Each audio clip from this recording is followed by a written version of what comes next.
우리가 전도할 잃어버린 한 영혼은 결코 숫자 개념이나 물질적 가치로 계산되는 대상이 아닙니다. 그를 위해 하나님이신 예수 그리스도께서 세상 무엇과도 바꿀 수 없는 보배로운 피를 흘려 주셨기 때문입니다.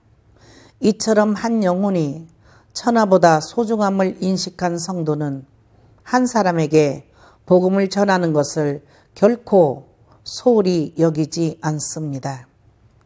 때를 얻든지 그렇지 못하든지 한 영혼의 목숨을 걸고 복음을 전할 수밖에 없는 것입니다.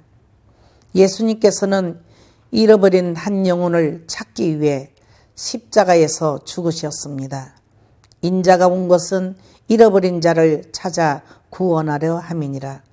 하나님께서는 이렇게 자신의 유아들을 죽이기까지 우리들을 사랑하셨습니다. 종말론적 시급성을 가져야 합니다. 전도를 할 때 가장 중요한 것은 바로 지금 이 마지막이라는 생각입니다. 전도할 때 거절하는 사람들의 대부분은 지금은 바빠서 여유가 없어서 안 되지만 조금 여유가 생기고 한가해지면 교회에 꼭 나오겠다는 말을 합니다. 그러나 이 대답은 너무도 위험스럽고 잘못된 대답입니다.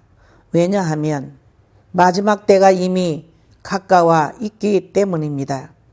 그가 언제 마지막 날을 당할지 알 수 없으며 그 말을 거부하는 그 순간이 마지막 시점이 될 수 있기 때문입니다. 이는 듣는 자만이 아니라 전하는 자도 마찬가지로 생각해야 할 바입니다. 우리가 전도할 수 있음에도 차일피일 연기한다면 그렇게 연기하는 가운데 생명의 복음을 들어야 할 이들이 이를 듣지 못한 채 멸망에 이를 수도 있기 때문입니다. 바울 사도가 때를 얻든지 못 얻든지 항상 힘쓰라고 권한 이유도 그 때문입니다.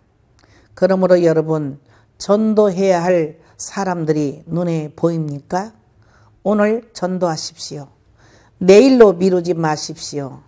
함께 교회에 출석하기로 약속한 사람이 있다면 다음 주로 미루지 마십시오.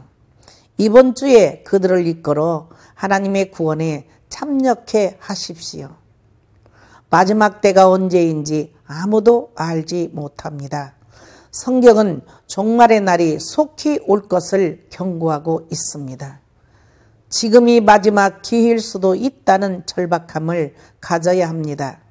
성도 여러분, 이 세상에서 우리는 전도를 함에 있어 먼저 전도하기에 앞서 견지해야 할 올바른 원칙들을 생각해 봤습니다. 이 원칙을 잊지 마시기 바랍니다. 전도함에 있어 멀리서 그 대상을 찾기보다 가까이 있는 사람들, 특히 여러분의 가족과 가장 가까운 사람들로부터 힘을 다하여 그들로 구원에 이르도록 노력하시기 바랍니다. 어떤 영혼도 구원에 초청해서 제의될 수 없습니다. 한 사람 한 사람이 소중하며 그 영혼이 너무나도 귀함으로 결코 포기할 수 없는 것입니다.